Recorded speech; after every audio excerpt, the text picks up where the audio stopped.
ассалому алайкум бинандагони гиромӣ. нашри муфассали барномаи иттилооти ахборот бо хабарҳои дохил ва хориҷи кишвар аз телевизиони Тоҷикистон мустақиман манзуратон мегардонем. қарори ҳукумати ҷумҳурии Тоҷикистон аз 23 апрели соли 2019 дар бораи муовини вазири мудофиаи ҷумҳурии Тоҷикистон оид ба ақибгоҳ таъин намудани Ҳукмиддинзода. ҳукумати ҷумҳурии Тоҷикистон қарор мекунад Ҳукмиддинзода Хайриддин Ҳукмиддин муовини вазири мудофиаи ҷумҳурии Тоҷикистон оид ба ақибгоҳ таъин карда шавад. раиси ҳукумати ҷумҳурии Тоҷикистон Эмомалӣ Раҳмон. қарори ҳукумати ҷумҳурии Тоҷикистон аз 23 апрели соли 2019 дар бораи аз вазифаи сардори хадамоти зиддинҳисорӣ назди ҳукумати ҷумҳурии Тоҷикистон озод намудани Қодирзода. ҳукумати ҷумҳурии Тоҷикистон қарор мекунад Қодирзода Саъди Сангинмурод бо сабаби ба кори дигар гузаштанаш аз вазифаи сардори хадамоти зиддинҳисорӣ назди ҳукумати ҷумҳурии Тоҷикистон озод карда шавад. раиси ҳукумати ҷумҳурии Тоҷикистон Эмомалӣ Раҳмон. қарори ҳукумати ҷумҳурии Тоҷикистон аз 23 апрели соли 2019 дар бораи сардори хадамоти зиддинҳисорӣ назди ҳукумати ҷумҳурии Тоҷикистон таъин намудани Вализода. ҳукумати ҷумҳурии Тоҷикистон қарор мекунад Вализода Икромиддин Сироҷиддин сардори хадамоти зиддинҳисорӣ назди ҳукумати ҷумҳурии Тоҷикистон таъин карда шавад. раиси ҳукумати ҷумҳурии Тоҷикистон Эмомалӣ Раҳмон. қарори ҳукумати ҷумҳурии Тоҷикистон аз 23 апрели соли 2019 дар бораи аз вазифаи муовини якуми раиси кумитаи меъморӣ ва сохтмонӣ назди ҳукумати ҷумҳурии Тоҷикистон озод намудани Абдуалимзода. ҳукумати ҷумҳурии Тоҷикистон қарор мекунад Абдуалимзода Абдукарим бо сабаби ба нафақа баромаданаш аз вазифаи муовини якуми раиси кумитаи меъморӣ ва сохтмонӣ назди ҳукумати ҷумҳурии Тоҷикистон озод карда шавад. раиси ҳукумати ҷумҳурии Тоҷикистон Эмомалӣ Раҳмон. қарори ҳукумати ҷумҳурии Тоҷикистон аз 23 апрели соли 2019 дар бораи аз вазифаи муовини раиси кумитаи андози назди ҳукумати ҷумҳурии Тоҷикистон озод намудани Исмоилзода. ҳукумати ҷумҳурии Тоҷикистон қарор мекунад Исмоилзода Хуршед Исмоил бо сабаби ба кори дигар гузаштанаш аз вазифаи муовини раиси кумитаи андози назди ҳукумати ҷумҳурии Тоҷикистон озод карда шавад. раиси ҳукумати ҷумҳурии Тоҷикистон Эмомалӣ Раҳмон. қарори ҳукумати ҷумҳурии Тоҷикистон аз 23 апрели соли 2019 дар бораи аз вазифаи муовини директори агентии стандартизатсия, метрология, сертификатсия ва нозироти савдои назди ҳукумати ҷумҳурии Тоҷикистон озод намудани Вализода. ҳукумати ҷумҳурии Тоҷикистон қарор мекунад Вализода Икромиддин Сироҷиддин бо сабаби ба кори дигар гузаштанаш аз вазифаи муовини директори агентии стандартизатсия, метрология, сертификатсия ва нозироти савдои назди ҳукумати ҷумҳурии Тоҷикистон озод карда шавад. раиси ҳукумати ҷумҳурии Тоҷикистон Эмомалӣ Раҳмон. бо амрҳои президенти ҷумҳурии Тоҷикистон Қодирзода Саъди Сангимурод, муовини роҳбари дастгоҳи иҷроияи президенти ҷумҳурии Тоҷикистон, Исмоилзода Хуршед Исмоил сардори раёсати банақшагирии стратегӣ ва ислоҳоти дастгоҳи иҷроияи президенти ҷумҳурии Тоҷикистон ва Файзлозода Файзулло, муовини сардори раёсати молияи дастгоҳи иҷроияи президенти ҷумҳурии Тоҷикистон таъин гардиданд. имрӯз бо дастури асосгузори сулҳу ваҳдати миллӣ пешвои миллат президенти ҷумҳурии Тоҷикистон муҳтарам Эмомалӣ Раҳмон нархи истифодаи интернет ва арзиши тарофаҳои ширкатҳои мобилӣ ба ҳолати аввала баргардонда шуд. бо супориши президенти мамлакат муҳтарам Эмомалӣ Раҳмон нисбати шахсони масъуле ки ба ин кор роҳ доданд чораҷӯӣ карда шуд. идомаи ахбор. дар натиҷаи боришоти шадиди чанд рӯзи охир ҳодисаҳои фаромадани яш дар баъзе аз қитъаҳои ин шоҳро ба қайд гирифта шуда буд. масъулини филиали ширкати саҳомии Innovative Road Solutions Ltd дар ҷумҳурии Тоҷикистон бо истифода аз техникаҳои пуриқтидор паёмади ин ҳодисаҳои табиӣ бартараф гардида роҳ кушода шуд. гузориши хабарнигорони мо.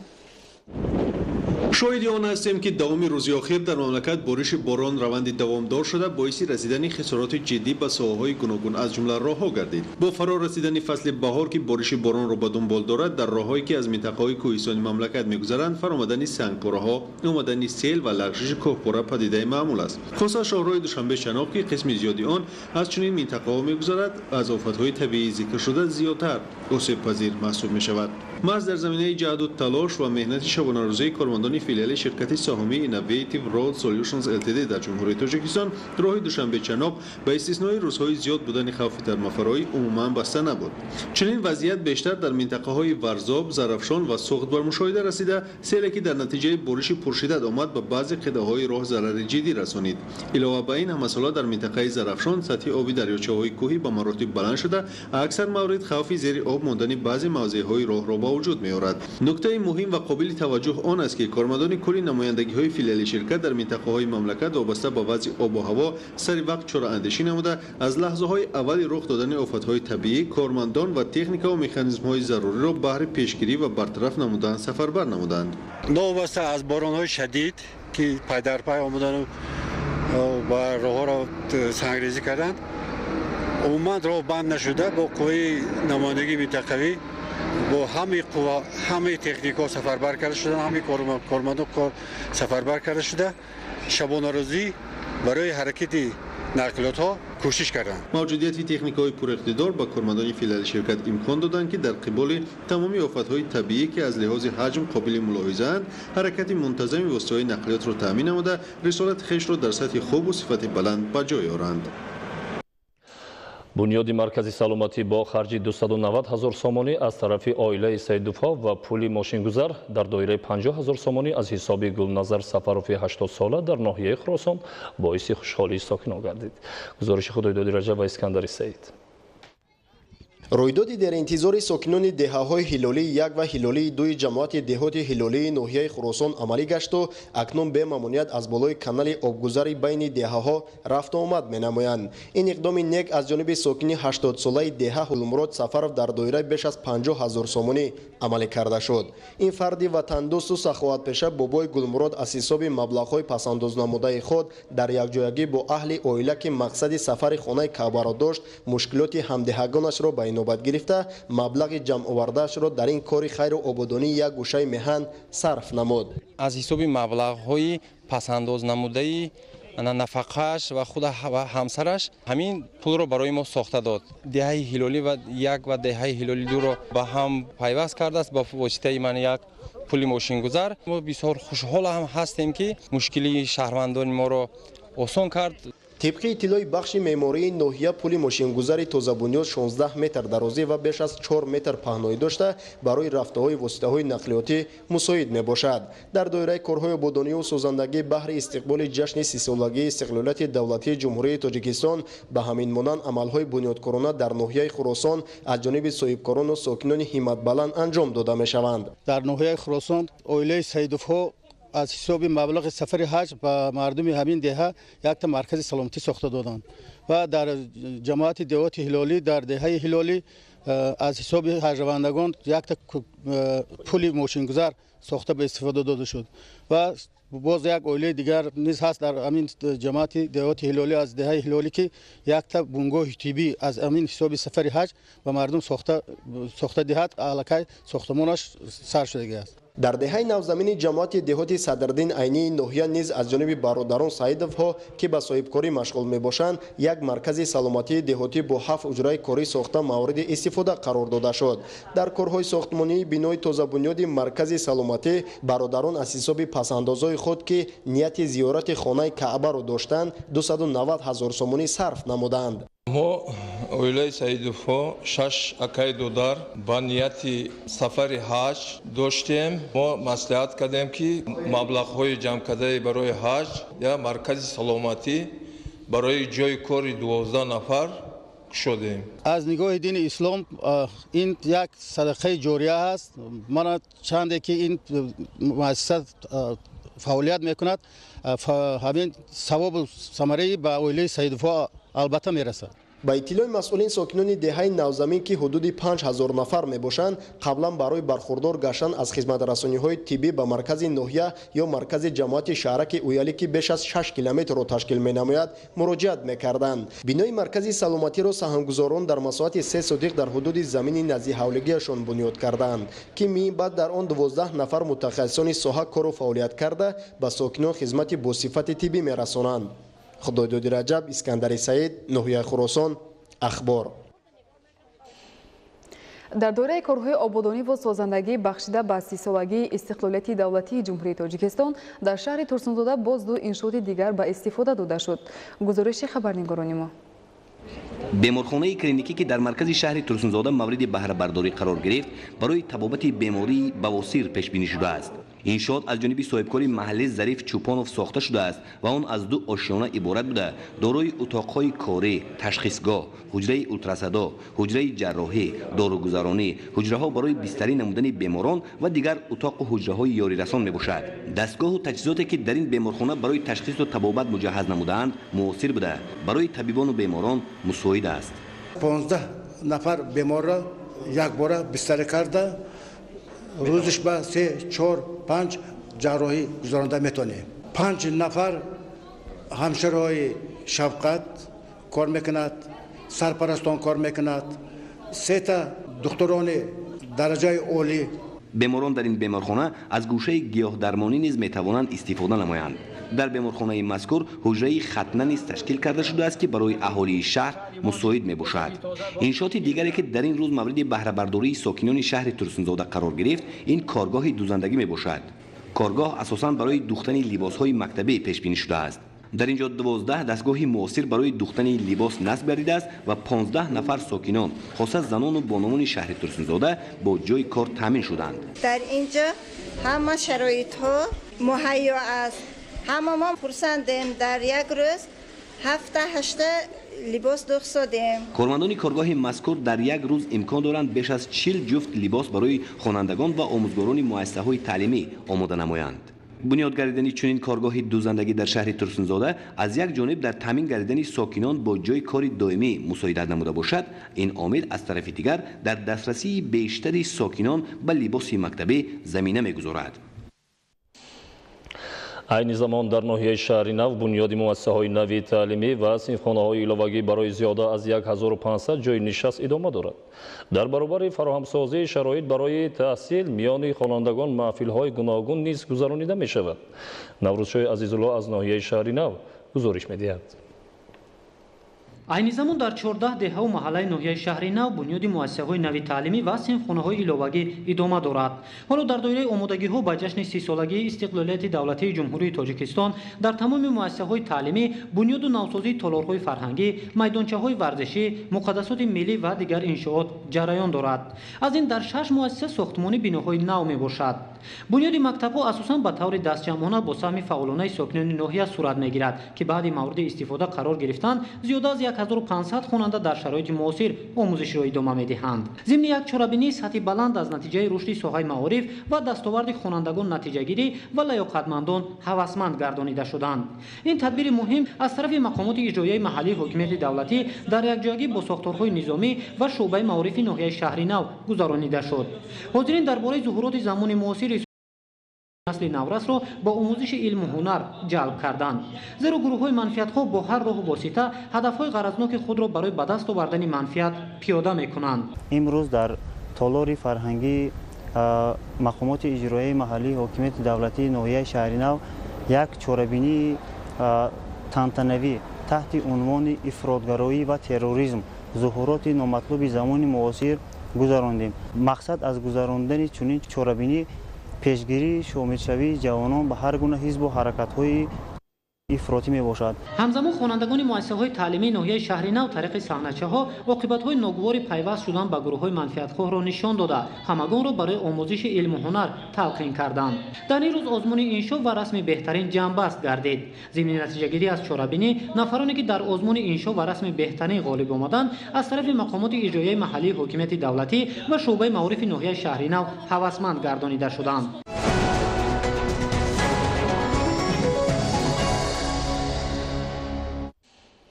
از جانب ریاست وزارت کارهای داخلی جمهوری تاجیکستان در ولایت مختار کوهستانی بدخشان کنفرانس ولایتی در موضوع شامل نگریدن نورسان و جوانان به گروه‌های متشکل جنایتی برگزار کرده شد. از جریان برگزاری همایش همکاران ما گزارش می‌دهند. риёсати вазорати корҳои дохилии ҷумҳурии тоҷикистон дар вилояти мухтори кӯҳистони бадахшон бари пешгирии намудани наврасону ҷавонон ба гурӯҳҳои муташаккили ҷиноятӣ конфронси вилоятӣ таҳти унвони шомил нагаридани наврасону ҷавонон ба гурӯҳҳои муташаккили ҷиноятӣ баргузор намуданд. Таълиму тарбия яке аз масъалаҳои муҳими давлати тоза истиқлолии тоҷикистон ба ҳисоб рафта, шомил нагаридани наврасону ҷавонон ба гурӯҳҳои муташаккили ҷиноятӣ аз тарбияи дурусти насли наврас аз мавзӯи меҳварии конфронси вилоятӣ ба шумор мерафт. раиси вилояти мухтори кӯҳистони бадахшон Ёдгор Файзов дар ҳамоиши илмӣ шомил нагаридани наврасону ҷавонон ба гурӯҳҳои муташаккили ҷиноятӣ баромади пурмуҳтаво кард. роҳбарати вилояти бадахшон нақши ҷавонони мамлакатро дар пешрафти ҷомеаи муосир муҳим шуморида иброз намуд, ки мутаассифона гурӯҳҳои муташаккили ҷиноятӣ ба афкори насли созанда таъсири манфии худро расонида истоданд, ки мо дар якҷоягӣ метавонем ин камбудиҳои ҷойдоштаро бо баргузор кардани корҳои тарғиботиву ташвиқотӣ аз миён бардорем. роҳбарати вилоят аз он изҳори хушнудӣ намуд, ки бо ба фаъолият шурӯъ намудани истиҳоди байнидорави мақомоти ҳифзи ҳуқуқ ва таъмини амният дар вилояти мухтори кӯҳистони бадахшон нақшаи даъвати баҳории ҷавонписарон ба сафи қувваҳои мусаллаҳи ҷумҳурии тоҷикистон дар муҳлати кӯтоҳ иҷро гардид. зикр шуд, ки пешвои муаззами миллат муҳтарам Эмомалӣ Раҳмон барои ҷавонони мамлакат шароити хуби таҳсилу фароғатро муҳайё намудааст. бунёд ва мавриди баҳрабардорӣ қарор додани маҷмӯи иншоти иҷтимоӣ танҳо дар маркази вилоят шаҳодати он аст, ки ин қишри ҷомеа таҳти сарпарастии пешвои муаззами миллат муҳтарам Эмомалӣ Раҳмон кору фаъолият намуда парчамбардорони асли ин сарзамин бошанд. муовини якуми вазири корҳои дохилии ҷумҳурии тоҷикистон Аламшозода Абдураҳмон Аламшо дар ҷараёни ҳамоиши илмӣ дар мавзӯи пешгирии шомилшавии ҷавонону наврасон ба гурӯҳҳои муташаккили ҷиноятӣ баромад кард. бо ёдоварӣ аз дастовардҳои ҷавонони вилояти мухтори кӯҳистони бадахшон қайд дошт, ки дар чанд соли охир 15 000 ҷавонони вилоят муассисаҳои олии кишвар ва берун аз тоҷикистонро бо сари баланд хатм намуда айни замон ба халқу ватани худ содиқона хизмат мекунанд.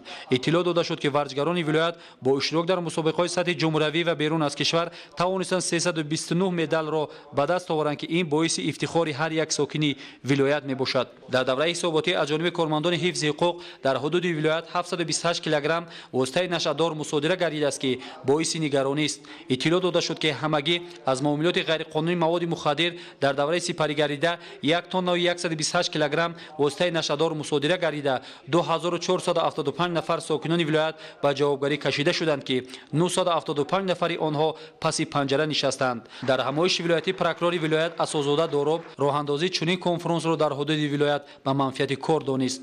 зикр шуд, ки имрӯз дар қатори пешравию дастовардҳои зиёд боз ҳам камбудиҳо ба мушоҳида мерасанд, ки бо амалҳои зишти худ тақдири ояндаи худро зери суол мегузоранд. дар мурӯзаи Сӯроб Қодиров муовини сардори риёсати кумитаи давлатии амнияти миллии ҷумҳурии тоҷикистон дар вилояти мухтори кӯҳистони бадахшон аз мафҳуми пайдоиши ҷинояту ҷинояткорӣ сухан гуфта қайд дошт, ки ҷинояткорӣ муташаккилона хавфноктарин намуди ҷиноят ба ҳисоб рафта. ин падида дар асоси маззияти пешакии чанд нафар бо созмон додани ҷамъияти ҷинояткорон ба амал меояд. маъсуф иттилоъ дод, ки чунин гурӯҳҳо метавонанд қишри осебпазири ҷомеа яъне ҷавононро ба доми худ шомил намуда баъд ин васила дигаронро зери хатар қарор диҳанд. ба ин монанд ҷавонони гурӯҳи авангарди вилоятҳои Суғду Хатлон, ҷавонони фаъоли вилояти мухтори кӯҳистони бадахшон Мамаден Мамадинов, Замира Хушҳолбекова, Ориф Маҷнунов, Мардихудо Давлатов, Пайшанбе Назарчоев, Даврон Муҳиддинзода, Маҳмад Сафо Нозилён ва Меҳробҷон Бобоев сухан гуфта аз дастгирию пуштибониҳои ҳукумати кишвар дар самти сиёсати давлатии ҷавонон изҳори миннатдории бепоёни худро иброз доштанд. роҳандозии чунин конфронси вилоятӣ бо иштироки доираи васеи фаъолону ҷавонони вилоят маҳз ба хотири ҷилавгирии насли наврас аз амалҳои нангин дар ҷомеаи муосир мебошад.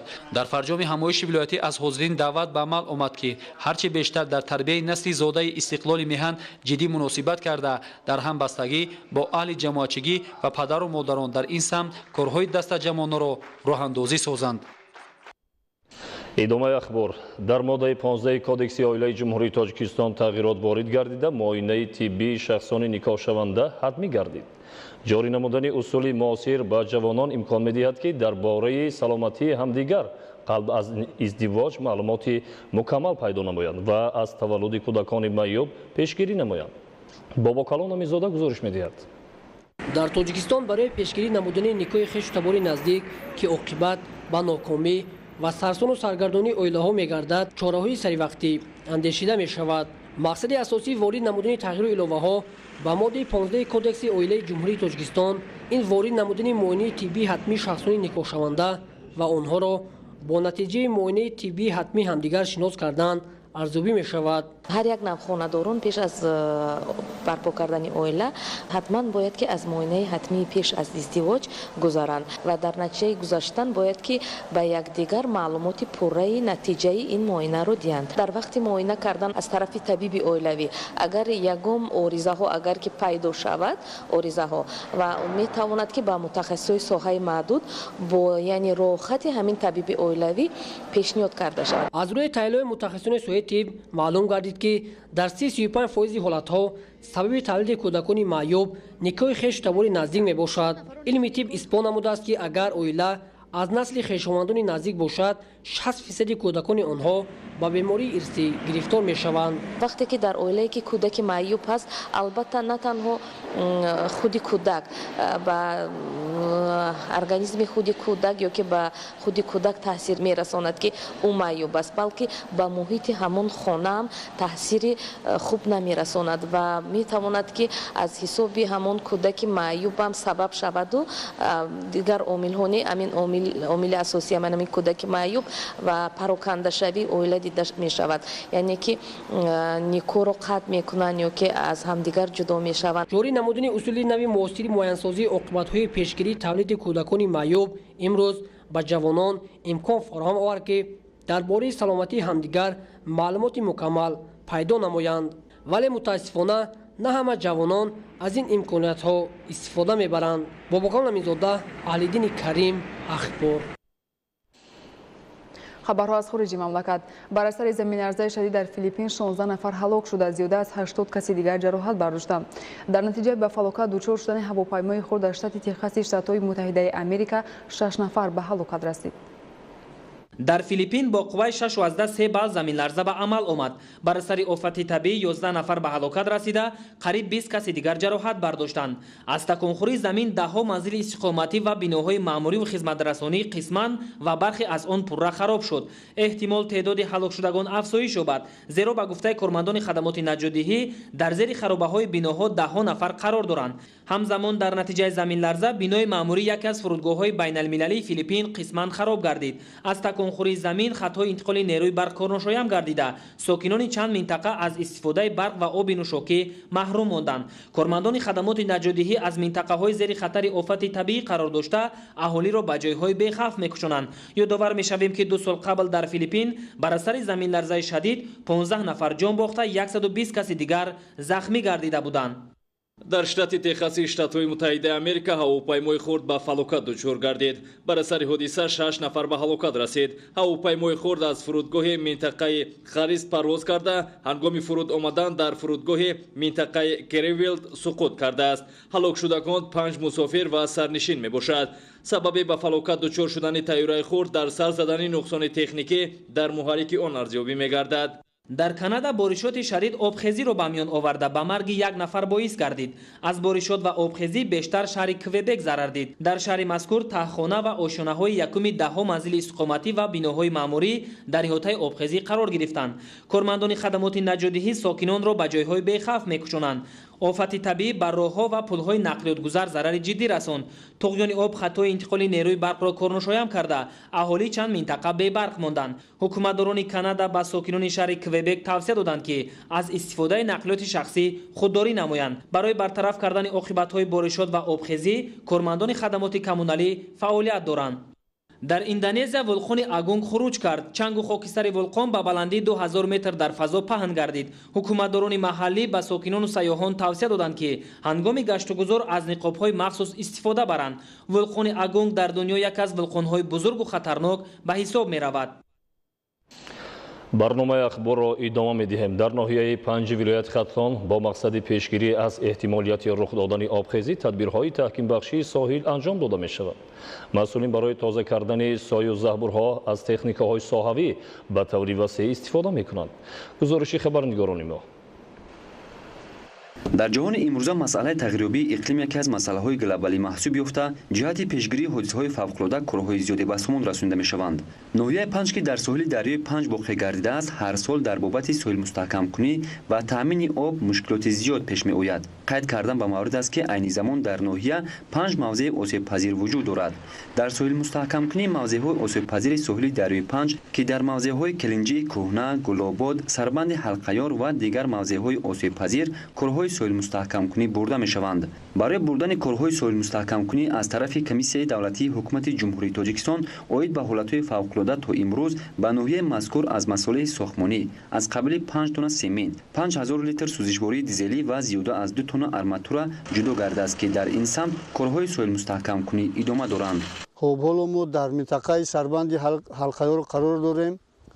همه روزه از طرف نیروهای غیر حربی جماعت‌های شهرک و دهات با مقدار 10 15 تا 20 عدد تخت سنگ‌های آهنین و بتونین تیار کرده می شود برای بردن رفت کارهای ساحل مستحکم کنی در موضع سربند حلقه‌یار. عین زمان سطح دریای 5 معتدل است، یگان خوف ندارد. برای بردن کارهای ساحل مستحکم کنی ما 200 عدد تخت سنگ‌های آهنین و بتونین تیار داریم و رفتی تیار نمودن تخت سنگ‌های آهنین و بتونین ادامه دارد. گروه کوری همچنین از موضع دریای وحش که در ناحیه کشانیان جماعت شهرک باختریان واقع گردیده است، از دهه‌های دوستی و سریپول از کارهای ساحل مستحکم کنی شناس شدند. در این موضع برای مستحکم نمودن ساحل دریا با جلب ساکنان محلی زیاده از 15 تخت سنگ‌های آهنی و بتونی تیار نمودند.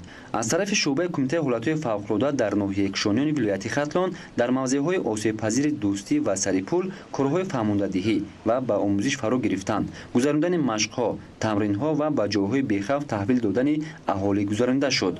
در ناحیه کشانیان برای ساحل مستحکم کنی از طرف کمیسیه دولتی حکومت جمهوری تاجیکستان اید به حالت‌های فوق‌العاده مسائل ساختمانی از قبل سمنت، ارماتور و سیمتور، سیمتناب تامین گردیدند. در دهه سریپول جماعت شهرک باختریان قرار داریم.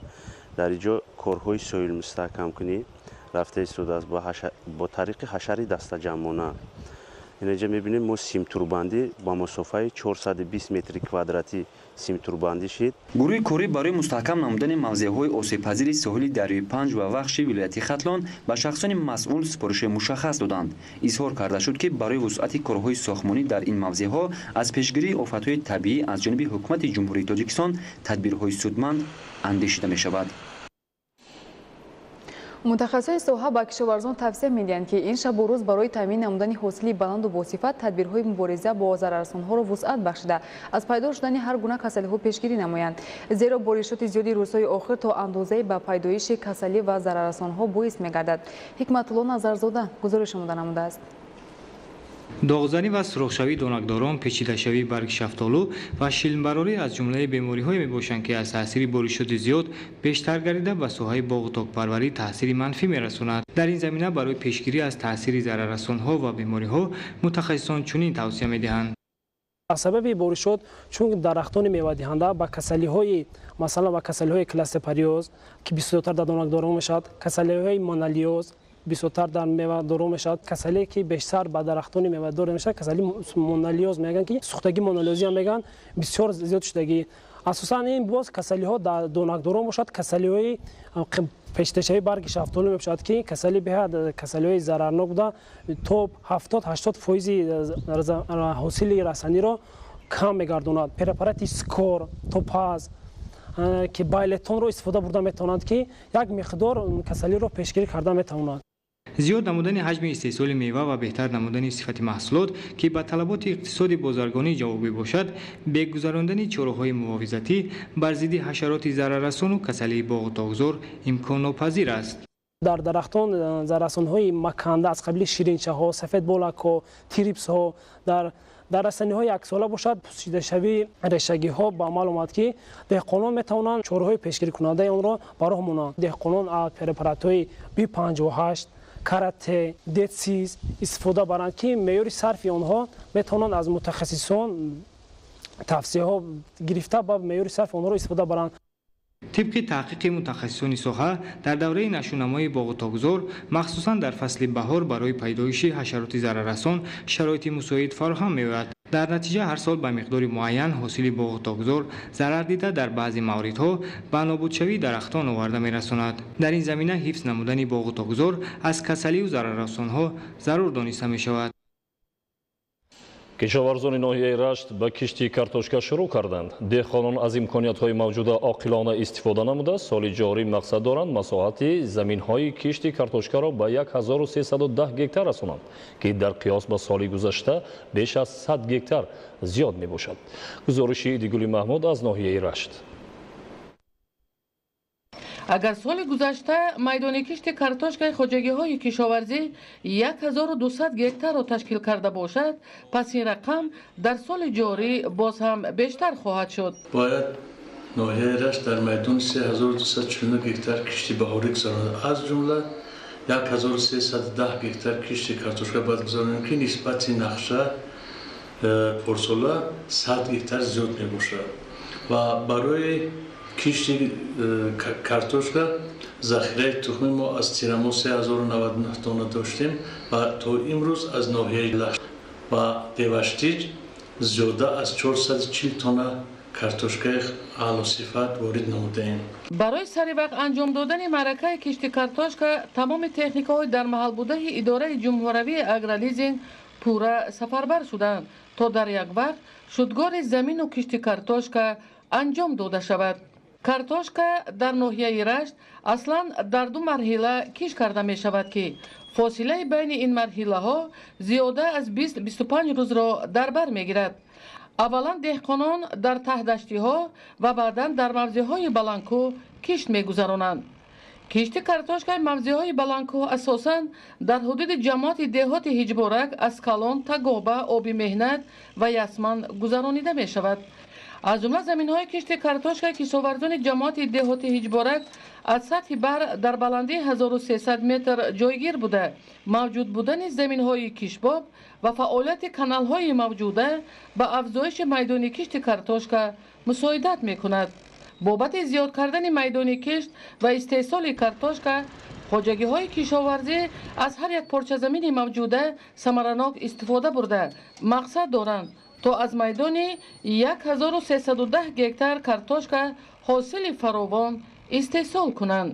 Идигули Маҳмуд, Додарҷони Мирзозода, барои барномаи ахбор аз ноҳияи рашт. ҷумҳурии тоҷикистон дар сатҳи ҷаҳон ҳамчун кишвари ташаббускор дар масъалаи ҳифзу оқилона истифода бурдани захираҳои бузурги обӣ, пешгирии эҳтимолии зарари офатҳои табиӣ ва ҳифзи муҳити зист шинохта шудааст. бо назардошти муҳимати ин масъала дар мамлакат тадбирҳои зарури баҳри ҳифзи экология андешида мешавад. зоиршои Тағоймурод мавзӯи идома медиҳад. 22 апрел рӯзи байналмилалии замин. ҷомеаи ҷаҳонӣ ин санаро ҳанӯз аз соли 1971 ҷашн мегиранд. ба ин муносибат дар тоҷикистон ва дигар кишварҳои олам чорабиниҳои мақсадноки экологӣ баргузор мешавад. ояндаи тоҷикистон аст, ояндаи мардуми тоҷикистон аст, ки бояд мардуми мо, фарзандони мо дар ҷои тоза ва солим ба воя бирасанд. асоси ин барнома тоза ва муайян намудани нуқтаҳое ки дар тоҷикистон ҳоло ҳам маводҳои ядхумикатӣ боқӣ мондаанд мебошад. ҳадаф пеш аз ҳама ҷалб намудани аҳолии сайёра ба тозагии маҳалли зист ва ҳифзи захираҳои бузурги табиӣ мебошад. дар самти ҳифзи захираҳои обию экологӣ пешгирӣ аз паҳншавии бемориҳои сироятӣ дар байни аҳолӣ ва безарар гардонидани партовҳои корхонаву хоҷагиҳои солҳои пеш фаъолият дошта саҳми лоиҳаву барномаҳо ва мутахассисони донишкадаи Blacksmith назаррас мебошад. фаъолияти донишкадаи Blacksmith дар Тоҷикистон аз соли 2011 сар шудагӣ аст. мо давоми 8 соли охир аз 100 зиёд объектҳоро ёд гирифтем, маълумотро ҷамъ кардем. мо медонем ки кадомиш муҳимтар аст барои Тоҷикистон. ин кор бе кӯмаки қумитаи ҳифзи муҳити зист пеш бурда намешавад. ҷашн гирифтани рӯзи замин аҳамияти фалсафӣ, тарбиявӣ, башардӯстӣ ва экологӣ дорад. дар ин рӯз дар аксар кишварҳои дунё ташаббус ва иқдомҳои наҷиб оид ба ҳифзи табиат амалӣ карда мешавад.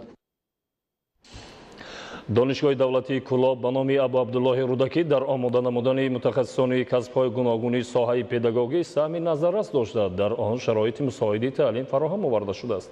ҳикматулло Ҳусейнзода аз шаҳри Кӯлоб гузориш медиҳад. دانشگاه دولتی کلوب به نام عبدالله رودکی از سال 1945 فعالیت نموده. طول سالهای فعالیتش برای مکتب‌های نه تنها منطقه اینچنین مملکت کادرهای پداگوژی تیار می‌کند. امروز دانشگاه مذکور چون دیگر مکاتب عالی مملکت برای مشغولیت‌های گوناگون امکانات‌های خوبی تعلیمی دارد. دستپروران این مخزن علم در تربیت و به کمال رساندن کادرهای ساحه‌های گوناگون خواجگی خلق سهم می‌گذارند. این زمان در دانشگاه دولتی کلوب در 10 فاکولته از 52 رویه‌های تخصصی متخصصان آماده کرده می‌شوند. دانشگاه دارای شرایط‌های مساعد و معاصر تعلیمی بوده با کتابخانه زمانوی، آشخانه، دیگر خواب‌های زمانوی و دیگر شرایط‌های مساعد تکنولوژی اطلاعاتی کمیونیکاسیونی جایگزین شده است که محصلین می‌توانند که به واسطه از اینترنت با سرعت و رایگان استفاده نمایند. با مقصد بهتر شناخته شدن با تاریخ و تمدن این چنین شرایط فراهم آوردن برای دانشجویان در نزد دانشگاه آثارخانه فعالیت می‌نماید. در آثارخانه ما امروز زیاده از 700 نگاره‌های هرکله موجود هستند و من باوری کامل دارم که همین نگاره‌های آثارخانه در بالا برداشتن سطح معرفت دانشجویان و آموزگاران نقش خود را می‌گذارند. با نظر داشت آنکه تربیت در زینه اول مهم است، در نزد دانشگاه مؤسسه تا مکتبی فعالیت می‌نماید. این کودکستان اساساً برای فرزندان استادان، آموزگاران و کارمندان دانشگاه تأسیس داده شده. همزمان همچون فضای تجربوی نزد دانشگاهی در نزد فاکولته تحصیلاتی تا مکتبی فعالیت می‌کند. دانشجویان این فاکولته در اینجا تجربه می‌آموزند. دانشجویان از شرایط مساعدی فراهم گردیده در این مؤسسه عالی تعلیمی اظهار قناعتمندی می‌نمایند. علم و دانش راهی است که انسان را به قله‌های بلند آدم و آدمگری، خردمندی و خودآگاهی می‌رساند. روز از روز با تشخص اساسگذار صلح و وحدت ملی محترم امام علی رحمان در سراسر جمهوریمان مکتب برای ما جوانان شده ایستاده‌اند. ما جوانان را ضرور است که وقت خود را ثمرناک استفاده ببریم، زیرا که پیشوای معظم ملت میگوید جوانان امروز آینده فردای تاجیکستان به حساب می‌روند. هیئت آموزگاران دانشجویان تلاش به خرج می‌دهند که در آینده متخصصان خوب ساحه‌های گوناگون اقتصاد ملی را آماده نمایند و این متخصصان در رشد منبع‌های کشور سهم خود را گذارند. حکمت الله حسین زاده از شهر کلوب برای برنامه اخبار. برای فراختر آموختن زبان انگلیسی در دانشکده دولتی زبان‌های تاجیکستان به نام ساتیم اولوغزاده مرکز رشد زبان انگلیسی به فعالیت آغاز کرد که از این پس دانشجویان در دایره برنامه نو به زبان آموزی جلب کرده می‌شوند. نوردین قربان دایر به موضوع شرحی بیشتر دارد. با فعالیت آغاز کردن مرکز رشد زبان انگلیسی در دانشکده دولتی زبان‌های تاجیکستان به نام ساتیم اولوغزاده راه فراخ زبان آموزی را فراهم آورد. تا امروز در دانشکده چنین مرکز مخصوص آموزش زبان انگلیسی موجود نبود. در دانشکده دانشجویان از روی اختصاص‌های گوناگون زبان‌های خارجی را از خود می‌کردند. متخصصان از بریتانیای کبیر هر هفته یک مرتبه در روزه با دیسکشن کلاب های گروه های بحث مناظره با زبان انگلیسی میگذارند. همکنون این تمام کتاب های مرکز با دستگیری دانشجویان و استادان و همچنین از کتابخانه ملی تاجیکستان همچنین تحفه یعنی به مرکز ما داده شدند. پیشرفت جامعه و رشد با سرعت علم و تکنولوژی در جهان معاصر دانستن زبان‌های خارجی را طلب می‌کند، زیرا بازار مهنت به متخصصان زباندان نیاز دارد. در مرکز نوتأسیس به دانشجویان آموزگاران صاحب تجربه از خارج کشور درس می‌گویند. همه ساله در دانشکده هفته زبان انگلیسی با جلب زیر دانشجویان برگزار می‌گردد. برنامه هفته زبان انگلیسی از قسم‌های سرودخوانی با زبان انگلیسی، رفت، شعرخوانی، نویساندن انشا با زبان انگلیسی و صنف‌های دیگر عبارت بوده دوره وسیع دانشجویان را در بر می‌گیرد. برنامه تعلیمی مرکز رشد زبان انگلیسی به استانداردهای معاصر مطابق بوده. دانشجویان می‌توانند در این مرکز زبان انگلیسی را در سطح ضروری آموزند. در آینده دایره فعالیت مرکز وسیع کرده شده، دانشجویان دیگر مؤسسه‌های عالی کشور به آموزش جلب کرده می‌شوند. نوردین قربان، فیروزی موسی، دوشنبه اخبار. با مقصد تکمیل درجه آمادگی ساکنان و کارمندان تشکیلات مؤسسه ها به حالتهای فوق‌العاده و مدافع گردنی، همچنین تیاری نیروها و واسطه های مقامات اداری هنگام برطرف سازی حالتهای فوق‌العاده از جانب کارمندان شعبه کمیته حالتهای فوق‌العاده و مدافع گردنی جمهوری تاجیکستان در ناحیه کوشانیان روز مدافع گردنی نمونوی برگزار کرده شد. ادامه موضوع در گزارشی خبرنگاران ما. طبق نقشه چاره‌بینی‌های حکومت کشور در مسئله‌های مدافعوی، پیشگیری و برطرف‌سازی عاقبت‌های آفت طبیعی، همچنین برای بهبودی همکاری و هماهنگسازی‌ها میان کارمندان تشکیلات و مؤسسه‌ها از جانب شعبه کمیته حالت‌های فوق‌العاده و مدافع گردنی نزد حکومت جمهوری تاجیکستان در ناحیه کوشانیان پیوسته مشق‌های آمادگی میان ساکنان و کارمندان تشکیلات و اداره‌ها گذرانیده می‌شود. مسئولین مقصد از گذراندن چاره‌بینی آمادگی مذکور را هنگام رخ دادن حالت‌های فوق‌العاده از جمله زمین لرزه از جای خوفناک به جای بی‌خوف کوچانیدن آموزگاران و خوانندگان معنی داد کردند. مقصد گذراندن روز مدافع گردنی از این عبارت است که در اینجا ما موضوع عمل زمین لرزه را گرفتیم. هیئت روبری کننده و خوانندگان ما از جای خوفناک به جای بی‌خوف کوچانده زوی نوای نجاتی خودکاری خودشون شروع کردن. از طرف خدمات تشفیانی ناحیه، از طرف خدمات طبی ناحیه، از طرف دسته مخصوص عمل نجاتی ولایت اومده کارهای خودشون به انجام رسیدند. طبق سناریوی گذرانیدن مشق آموزشی در روز مدافع گردنی، آموزگاران و معلمین هنگامی با وجود آمدن زمین لرزه بعد شنیدن بانگ خطر از داخل بنا به جایهای معین شده بی‌خوف اواکواسیا شدند. در این هنگام از طرف دسته مخصوص زودعمل نجات‌دهی ریاست کمیته حالت‌های فوق‌العاده و مدافع گردنی در ولایت ختلان در همبستگی با خدمات آتش‌نشانی قسم مستقیم 48م در ناحیه کوشانیان و یاری تجلی بیمارخانه مرکزی ناحیه به نفران آسیب دیده کمک سری وقتی رسانیده به جایهای بی‌خوف برآوردند. می‌خواهیم در قشلاق جایها، در مؤسسه‌های تعلیمی، در دیگر جایهایی که جمعیت بسیار است، هم خیلی چاره‌بینی‌ها بیشتر شود و ساکنان کشور بیشتر آموزند خیلی از حالت خوفناک برآمدن را. ضمن نتیجه گیری از رفت مشق امروزه به اشتراکچیان فعال افتخارنامه و سپاسنامه ها تقدیم کرده شد. تورالی صاحب نظرов، پرویز سفرов از ناحیه کوشانیان برای برنامه اخبار.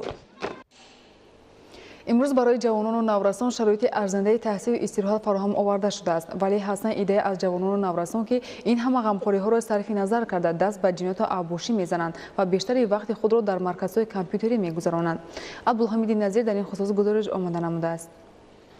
بهره پیشگیری از جنایت و جنایتکاری بین نابالغان و جوانان، کارمندان وزارت کارهای داخلی جمهوری تاجیکستان در یکجایگی با نهادهای دخلدار پیوسته کارهای فهماندهی را میان خوانندگان مؤسسه‌های تحصیلات میانه عمومی شهر دوشنبه بیشتر می‌نمایند، زیرا حالت‌های اوباشی و جنگ‌های گروهی از جانب مکتب بچگان باعث نگرانی است. ضمن یک جمع‌آمدی که با اشتراک کارمندان خدمات پیشگیری حقوق ویرانکنی بین نابالغان و جوانان وزارت کارهای داخلی جمهوری تاجیکستان، ریاست کار با جوانان و ورزش شهر دوشنبه و دیگر نهادهای مربوطه در مؤسسه تحصیلات میانه عمومی رقم 70 شهر دوشنبه برگزار گردید، گفته شد که کم توجهی پدر و مادر و تطبیق نگردیدن قانون جمهوری تاجیکستان درباره مسئولیت پدر و مادر در تعلیم و تربیت فرزند در بعضی حالتها اکثر جوانان و نابالغان دست به چنین جنایت‌ها میزنند. نوبسته از آنکه نسبت دهها پدر و مادر دوام سال جاری جهت بی‌اعتنایی ظاهر نمودند در تربیت فرزند، پروتکل‌های حقوق ویرانکنی مأموری ترتیب داده شده است تا به حال دست زدن این قشر آینده کشور به چنین عمل‌ها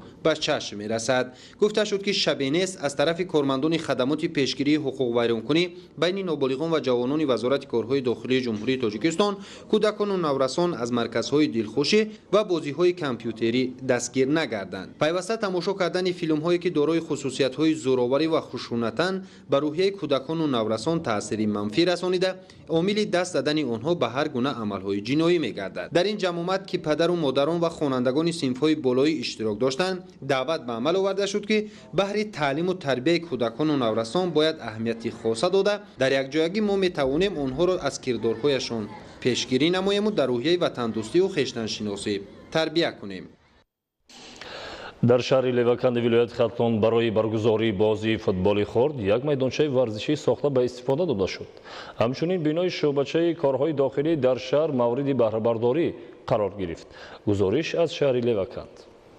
در دایره نقشه چاره‌بینی‌های سازندگی به افتخار سالهای رشد دهات، سیاحی و هنرهای مردمی، همچنین اقدام‌های آبادانی حکومت جمهوری تاجیکستان در مورد بنیاد و ساخت‌وساز میدانچه‌های ورزشی و به همین وسیله بهبود بخشیدن به وضع اجتماعی مردم در شهر لیوکند با دستگیری وزارت کارهای داخلی جمهوری تاجیکستان میدان ورزشی برای بازی فوتبال خرد به استفاده داده شد. از نام کل جوانان شهر لیوکند اظهار منتداری خود را پیش از همه به اساسگذاری صلح و وحدت ملی پیشوای ملت پرزیدنت جمهوری تاجیکستان جناب عالی محترم امام علی رحمان میرسانیم. در یک سال اخیر این سیومین انشاءات ورزشی است که مورد بهره برداری قرار میگیرد و جوانان شهر لیوکند با فرصت امکانیت به نمودهای گوناگون ورزش مشغول می شوند، زیرا ایجاد فضای مناسب و تشکیل گوشه فراغت و استراحت برای جوانان قبل از همه در پیشگیری شامل شوی آنها به هر گونه حزب و حرکت های تندرو و تشویق طرز حیاتی سالم مساعدت می کند. امروز همچنین برای کارمندان مقامات حفظی حقوق شهر لیوکند بینای شعبچه وزارت کارهای داخلی در مرکز شهر به استفاده داده شد. ضمن واخوری با جوانان شهر لیوکند تاکید گردید که برای همه جانبه کمال یافتن نسل امروز بهترین شرایط کار و زندگی و تحصیل و فراغت جوانان مهیا گردیده این نیروی بنیادکار همچون سپری با اعتماد دولت در مرکز توجه حکومت جمهوری تاجیکستان قرار دارد. اعضایان گروه اوانگارد نزد وزارت کارهای داخلی جمهوری تاجیکستان و جوانان شهر لیوکند از دستگیری‌های روزافزون حکومت مملکت در رابطه با رشد و کمالیابی جوانان اظهار نظر کردند.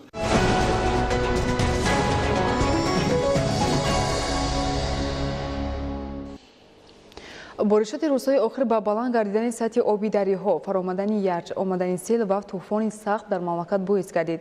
احتمال است که روزهای 24 و 25 اپریل باران سیل و دیدن شمال سخت، بلند شدن سطح آبی دریاها، رعد و برق و دیگر حالتهای فوق‌العاده در منطقه‌های نزدیک ساحلی و کوهی به وجود آید. نورعلی صفوالدین با تفصیلات بیشتر.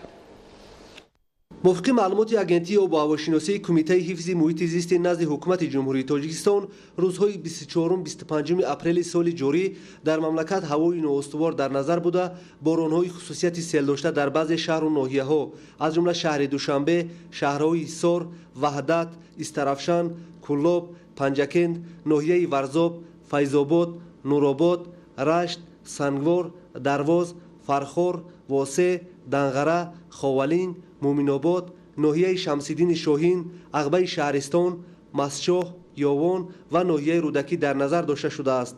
در تاریخ 23 از ساعت 10 شب سر نموده باران‌های پی در پی تودگی مرحله‌ای شدت که در نتیجه آن در تاریخ 24 و 25 با ناحیه‌های زیرین بارشات‌های زیادی پرشدت مرحله‌ای تودگی و کوتاه مدت که در نتیجه در بعضی ناحیه‌ها وابسته به بارشات زیاد و پس فرآمدن حرارت هوا تا 10-15 درجه که در نتیجه رعد و برق به میان آمده باریدن ژاله از احتمال دور نیست. بارشات شدتناک اساساً وابسته به سرشوی هوای نمناک اتلانتیکی که با واسطه بحر میان زمین، بحر سیاه، بحر کسبی و در یک جای شوی با فشار اتمسفری مرغابی وارد می‌گردد. اینچنین در بعضی شهر و ناحیه‌های جمهوری شمال با شدتناکی از 15-20 متر ثانیه تا 20-25 متر ثانیه وزیده در ناحیه‌های وادی بوده پسشوی حرارت هوا تا 10-15 درجه پیشگویی می‌شود. احترامانه خواهش می‌نماییم که در روزهای ذکر گردیده وابسته به پس شدن حرارت هوا و بارشات زیادی انومالی از دارو دادن و زراعت‌های کشاورزی و به سفرهای نالازم برآمدن خودداری نمایند. شبانه روز گذشته در نتیجه بارشات پرشدت باران در ناحیه توسن‌زاده هنگام چراندن چاروا در نزدیکی دریا شهروند 16 ساله در نتیجه آمدن سیل به هلاکت رسید. غیر از این در نتیجه وزیر شمال سخت در حدود شهر دوشنبه ماشینی که در کنار راه اون توقف کرده بود متاسفانه درخت شکسته سرازیر گشت به بالای ماشین و در نتیجه این حادثه متاسفانه مسافر ماشین مذکور در جای حادثه به هلاکت رسیده. راننده ماشین با گرفتن جراحت‌های وزنی از جانب نجات دهندگان کمیته به یکی از بیمارخانه‌های شهر دوشنبه انتقال داده شد. کمیته حالت‌های فوق‌العاده و مدافع گرجدنی نزد حکومت جمهوری تاجیکستان هشدار می‌سازد که تا آخر ماه خطر باران‌های سیل و ترمز زیاد باقی می‌ماند. بارشات شدید در کوه‌ها و دامنک‌ها سببگار نرمی خاک تپه‌ها می‌شود و احتمال حرکت آنها وجود دارد. سطح آب رودخانه‌ها، جوی‌ها و کانال‌ها و آبانبارها بالا می‌رود.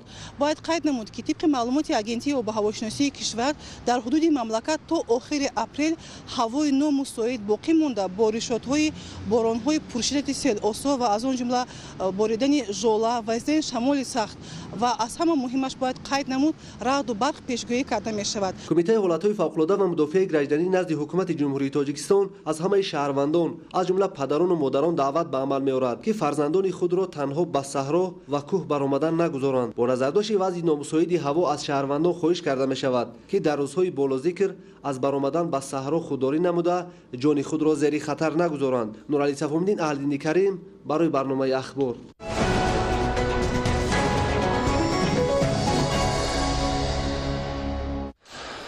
тамошобинони арҷманд, ин буд барномаи иттилоотии ахбор. хайр саломат бошед.